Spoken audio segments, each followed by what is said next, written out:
आपला हा क्रिस्पी पापड पराठा इथे खाण्यासाठी तयार आहे। हे बघा, आतमध्ये तुम्ही बघू शकता किती छान आपला पापड पराठा झालेला आहे। चला, हा पापड पराठा कसा बनवला आणि त्यासाठी काय काय सामग्री लागली ते मी तुम्हाला सांगते आणि आपण झटपट हा पराठा बनवून घेऊया। हॅलो हाय, मी संजीशा कदम माझ्या यूट्यूब चॅनलमध्ये तुमचं स्वागत करते।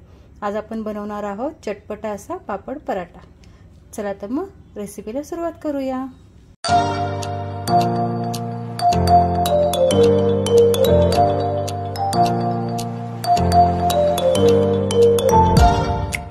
आज आपण पापडाचा पराठा बनवतोय। त्यासाठी 2 कप मी ते गव्हाचं पीठ घेतलेलं आहे। त्यामध्ये स्वादानुसार मी मीठ टाकतेय, थोडासा अजवाइन टाकतेय आणि 1 चमचा तेल टाकतेय।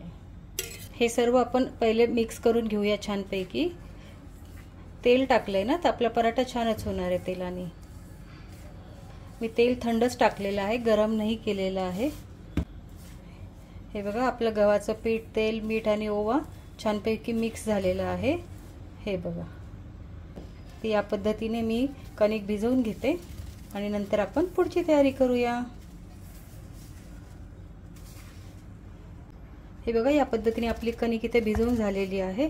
आता तेल टाकून आपण तिला अजून छान मळून घेऊया, म्हणजे ती सॉफ्ट होईल आणि तिला अर्ध्या तासासाठी आपण रेस्ट करायला ठेवून देऊया।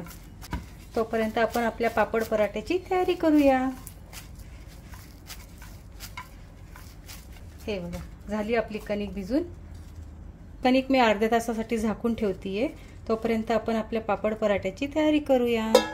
आपण आज जो पापड पराठा बनवतोय त्यासाठी मी पहिले इथे पापड भाजून घेतेय। मग आपण छानपैकी कुरकुरीत असा पापड पराठा बनवणार आहोत। पापड भाजायला तर काही वेळ लागत नाही। हा पराठा आहे ना, तुम्ही पापड तळलेला असला तर त्याचा सुद्धा करू शकता। बिना तळलेल्या पापडाचा मला पराठा जास्ती आवडतो। कधी कधी मुलांची फरमाईश असते, मम्मी पापड पराठा बनव। हे भाजलेले पापड पहिले आपण असे चुरून घेऊया। आपण पापडाची चटणी बनवतो ना, बस त्या चटणीचाच हा पराठा असतो, पण एकदम छान लागतो तो।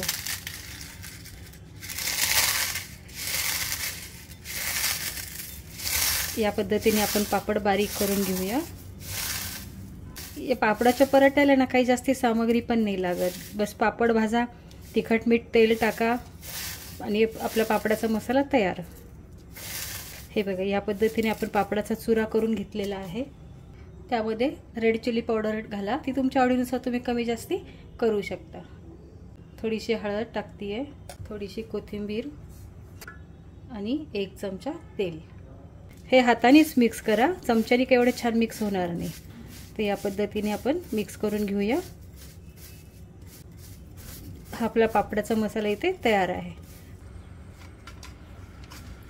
हे बघा, आपण अर्ध्या तासासाठी हे पीठ असं रेस्ट व्हायला ठेवलं होतं। छान झालंय, ते सॉफ्ट झालेलं आहे। आता मी त्याचा छोटासा गोळा घेतेय।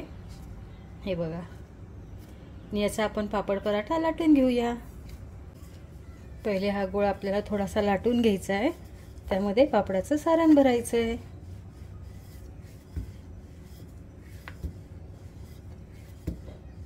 या पद्धतीने सर्वत्र मी सारखा लाटून घेतलेला आहे हा गोळा। त्यामध्ये हे आपलं चटपट पापडाचं सारण भरूया।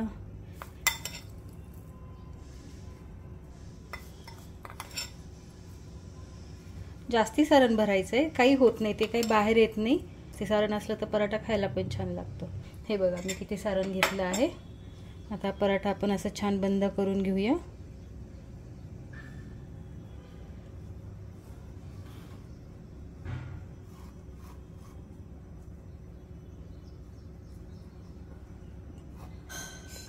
आणि पराठा या पद्धतीने आपण बंद करून घेऊया। हे जास्ती जर असेल ना वरती आलेलं, तर ते असं तुम्ही काढून ठेवू शकता। आतमध्ये आपली मसाला छान वाचतोय खुसखुसखुसखु।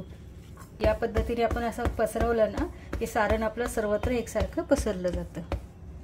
मी त्याला छान पीठ पण लावून घेतलेलं आहे आणि हलक्या हाताने आपल्याला हा पराठा लाटून घ्यायचा आहे। तुम्ही पण करून बघा आणि हा पराठा तुम्हाला कसा आवडला की नाही, कसा लागला टेस्टला, ते मला कमेंट करून नक्की सांगा।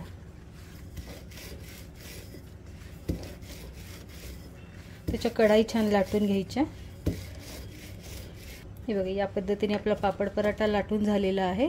आता आपण त्याला शेकून घेऊया। आपला तवा इथे छान गरम झालेला आहे, त्यावर आपला पापड पराठा छान शेकून घेऊया। चला आपला पराठा उलटून बघूया आपण। हे बघा कसा गोल्डन गोल्डन झाला बघा। तरी अजून त्याला आपण शेकून देऊया। मग त्याला आपण तेल लावणार आहोत या पराठ्याला। चला पराठ्यावर तेल टाकून घेऊया। तेल छान सगळीकडे स्प्रेड करून घेऊया। हे बघा फुगला पण आपला पराठा छान दिसतोय ना तुम्हाला फुगलेला। चला दुसऱ्या साइडनी पण आपण त्याला तेल लावून घेऊया।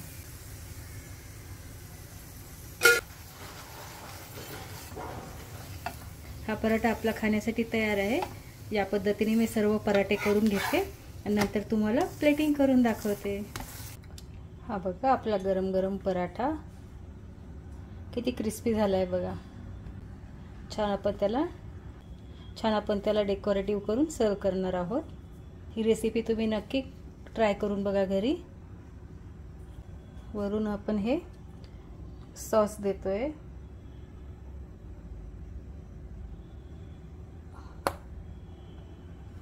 तुम्हाला माझी आजची रेसिपी कशी वाटली मला कमेंट करून नक्की सांगा।